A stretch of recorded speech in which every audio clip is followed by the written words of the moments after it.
Diriwayatkan oleh Imam Ahmad bin Hanbal dalam musnadnya bahwa ada seorang laki-laki yang bernama Nuaiman.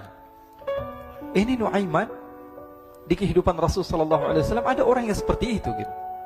Orang yang sering minum minuman keras. Rasul sallallahu alaihi wasallam marah, murka. Rasulullah kalau yang berhubungan dengan Rasulullah tidak marah. Tapi kalau sudah berhubungan dengan agama, Rasul sallallahu alaihi wasallam adalah orang yang paling marah, orang yang paling istiqamah dalam kebenaran. Maka Rasulullah panggil Nuaiman, apa yang kau lakukan? Dia katakan, aku minum minuman keras ya Rasulullah. Rasulullah cambuk dia. Kemudian dia bertobat kepada Allah. Kemudian ketahuan lagi minum. Kemudian dicambuk lagi oleh Rasulullah SAW. Sehingga sebagian sahabat memukul dia dengan pukulan yang banyak. Sehingga apa yang berlaku? Sebagian sahabat mengatakan, la'natullahi ala Nuaiman. Semoga Allah melaknat Nuaiman. Dia mempermainkan Rasulullah.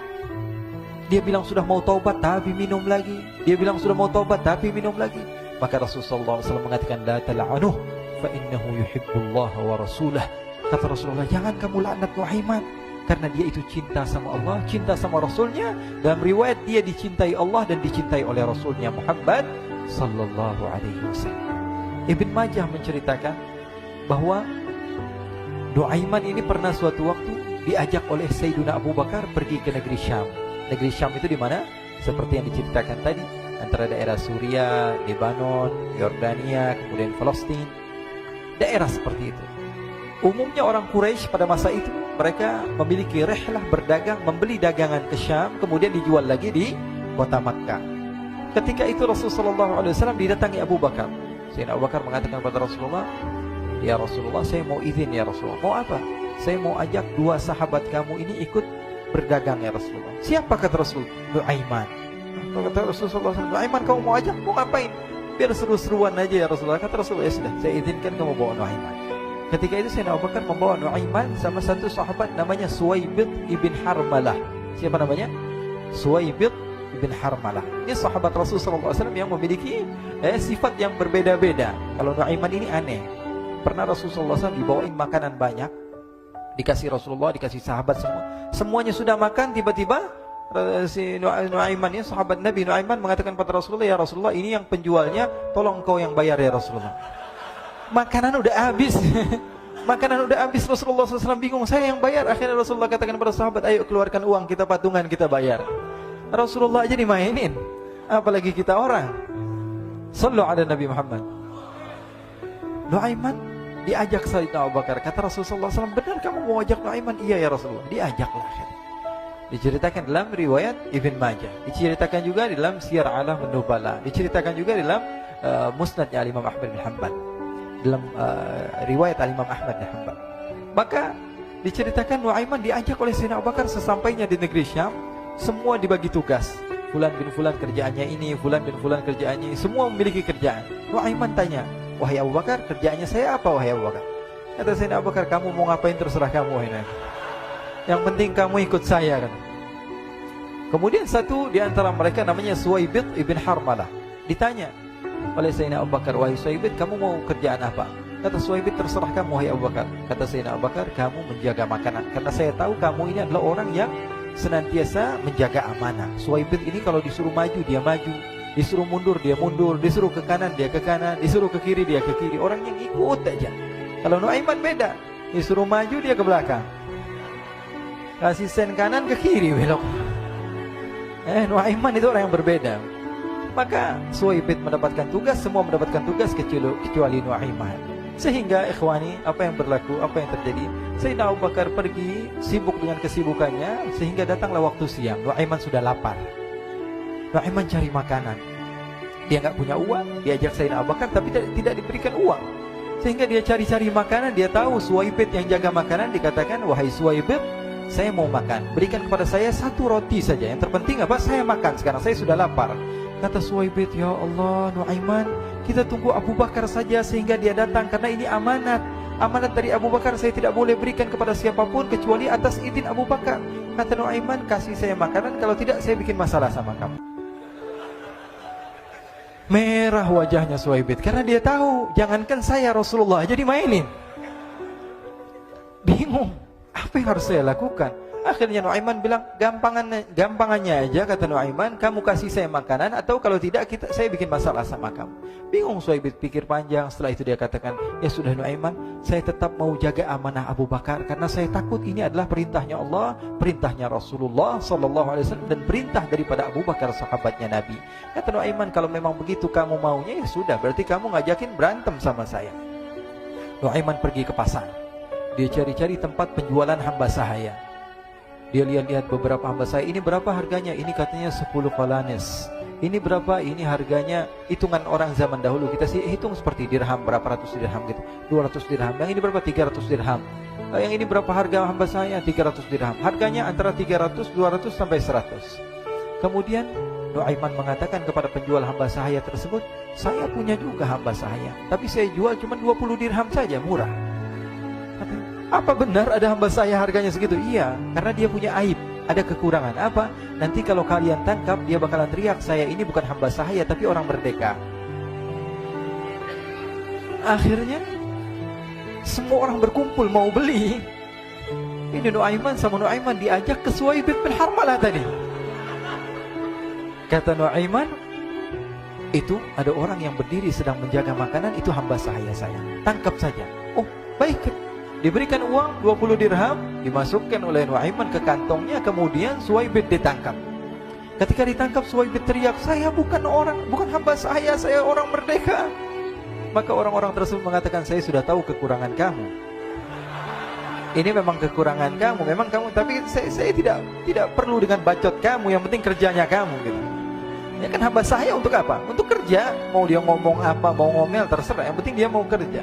Akhirnya ditangkaplah Suhaib dan dijual di pasar.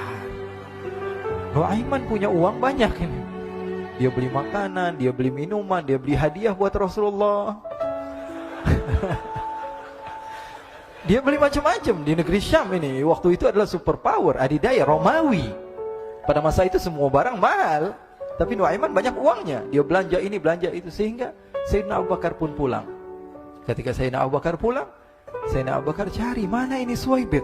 Kita semua sudah lapar. Kata Nuaiman dengan mudahnya dia mengatakan, sudah saya jual wahai Abu Bakar.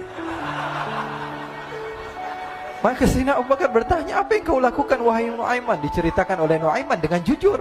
Nuaiman ini orangnya apa adanya, tapi nyusahin. Saya jual. Akhirnya dibawa oleh Nuaiman, Sayyidina Abu Bakar pergi ke mana? Ke pasar. Lalu dibeli lagi oleh Sayyidina Abu Bakar As-Siddiq Suhaib, yang tadinya orang merdeka menjadi hamba sahaya sebentar, kemudian dibeli lagi oleh Sayyidina Abu Bakar. Pulang ke Madinah, kisah ini diceritakan di hadapan Rasulullah SAW. Maka perawi mengatakan, fadhahikan nabiyyu hatta badat nawajiduhu.